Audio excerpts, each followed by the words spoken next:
É interessante utilizar POA? Cara, é muito interessante. Mesmo que não seja uma etapa final, mas que seja uma etapa intermediária, para favorecer as etapas subsequentes.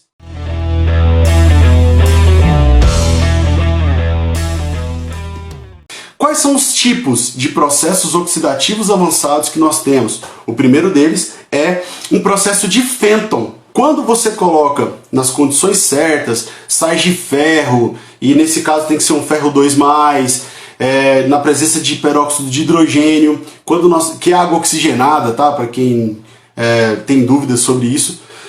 Quando eu coloco isso nas condições certas, de pH, de temperatura, de tudo, ocorre uma oxidação desse ferro 2+. Libera um elétronzinho que vai gerar um radical hidroxila e usamos ele ao nosso favor. Sendo que o ferro 2+, ele atua como catalisador do processo. Esses radicais hidroxilas, quando eles entram em contato com poluentes orgânicos, eles conseguem oxidar esse material, que no final, em uma situação ideal, vai mineralizar esses materiais. Tiago, o que é mineralizar poluentes orgânicos? É você gerar, no final, CO2 mais água. Então, esse primeiro processo oxidativo avançado é o processo de Fenton. O segundo processo, segunda opção, seria o fotofenton. O que é um processo de fotofenton? É você utilizar também sais de ferro com peróxido de hidrogênio, só que na presença de luz ultravioleta e visível. A radiação que entra no meio ali consegue acelerar essa geração de radicais hidroxilas. Então talvez você pode ganhar tempo e pode economizar com reagentes no seu processo. Outro tipo de processo é um processo que utiliza ozônio e luz ultravioleta. Nesse caso, observem, no caso do ozônio, é interessante eu fazer esse processo em pH alcalino. Quanto maior o pH, maior vai ser a geração de radicais hidroxilas, que vão ser favorecidas pela presença do ozônio, que vai gerar ozônio radicalar com hidroxilas radicalares, e eu consigo acelerar o processo. Temos também a opção de usar somente peróxido de hidrogênio e luz ultravioleta. Também vai gerar radicais hidroxilas. Temos a possibilidade de usar um processo combinado, de um POA combinado, que seria usar peróxido de hidrogênio com luz ultravioleta e com ozônio. Tiago, mas aí vai ficar caro. Depende.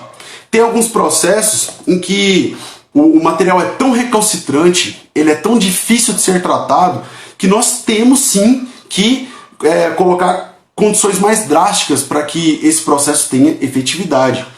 Temos também processos eletroquímicos, temos processos com ultrassom. Galera, os processos com ultrassom, nós conseguimos aumentar a velocidade de geração de radicais hidroxilas, nós conseguimos reduzir tempo de reação, então é muito importante estudarmos todas as possibilidades.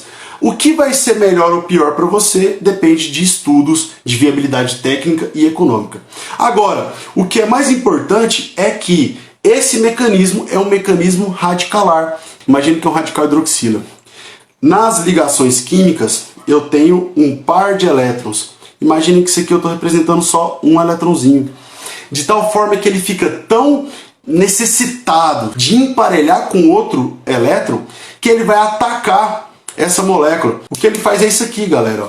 Ele quebra toda a molécula. No final do processo, o que eu vou ter? Eu vou ter CO2 mais água. Se eu consigo, então, degradar isso tudo, perfeito!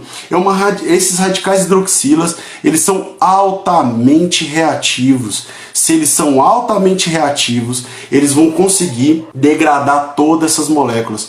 Então, é interessante utilizar POA? Cara, é muito interessante.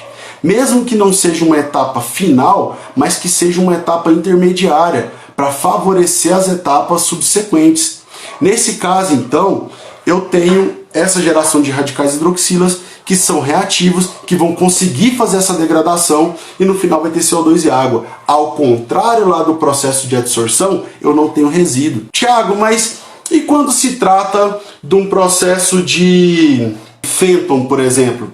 Porque no processo de Fenton, vou gerar no final um lodo. Vai! Mas é melhor você ter esse lodo gerado do que você ter essa matriz adsortiva ali, ó, esse adsorvente com esse poluente, para depois ser incinerado numa quantidade muito maior.